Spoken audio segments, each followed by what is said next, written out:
Line parallel to x axis हमने क्या देखा था, y बराबर के। यस गाइस, एक्स अक्ष के समांतर रेखा का समीकरण हमने क्या देखा था, y बराबर के देखा था। क्यों देखा था, क्यों आया था, आपको बताया था, ध्यान समझिएगा। नमस्ते।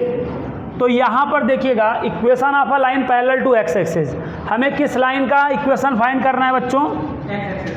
हमें किस लाइन का इक्वेशन फाइंड करना है, एक्स एक्सिस का, ठीक है, एक्स एक्सिस के पैरेलल लाइन का, एक्स एक्सिस के पैरेलल, ये एक्स एक्सिस है,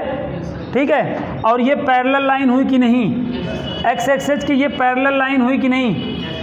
ठीक है, ये एक्स एक्सिस के पैरेलल लाइन है, ठीक है, हमें इसका इक्वेशन निकालना है। तो एक्स एक्सिस की जो पैरेलल लाइन होगी एक्स एक्सिस से कुछ डिस्टेंस पे होगी, कुछ दूरी पे होगी कि नहीं बताइए, तो कितनी दूरी पर होगी, क्वेश्चन में बोला रहेगा के डिस्टेंस पे, कितने डिस्टेंस पे। अब यहाँ से यहाँ तक कुछ, यहाँ से यहाँ तक देखिए ये पॉइंट बी है ना, समझ में आया बात। अब हमें इस लाइन का क्या निकालना है, इक्वेशन,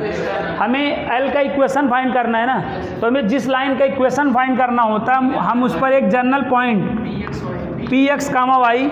फिर तुरंत क्या करते हैं, परपेंडिकुलर ना, ऐसे परपेंडिकुलर ड्राप कर देंगे ना, तो ये आपको ओ से एम तक बता देगा x, और क्या बता देगा कि p से m तक कितना है y ना। अब आप देखें, अगर equation of a line parallel to x axis बताना है तो अब आप देखें BP, क्या BP और OM पैरेलल है कि नहीं बताओ, ठीक है, BP और OM पैरेलल लाइन हुई, और अगर दो पैरेलल लाइन है तो उनकी बिटवीन डिस्टेंस ऑलवेज इक्वल होगी, दो समांतर रेखाओं के बीच की दूरी सदैव क्या होती है, समान होती हैं। तो अगर ये दो पैरेलल लाइन है तो उनके बीच की दूरी होगी कौन, PM या MP और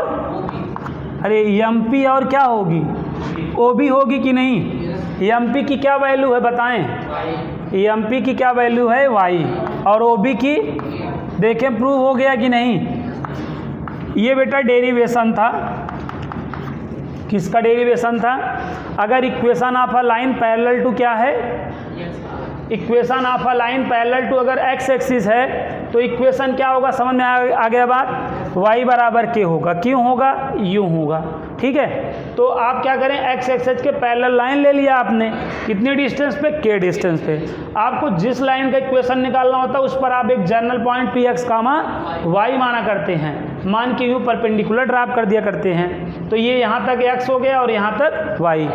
समझ में आ गया बात। तो अगर ये दोनों पैरेलल लाइन हैं तो उनके बीच की, उनकी बिटवीन डिस्टेंस इक्वल हुआ करेगी, तो करा y बराबर के आ गया कि नहीं, क्लियर है। तो याद रखिएगा एक्स अक्ष के समांतर रेखा का समीकरण क्या हुआ करता है, यस बच्चों क्या हुआ करता है, y बराबर के हुआ करता है।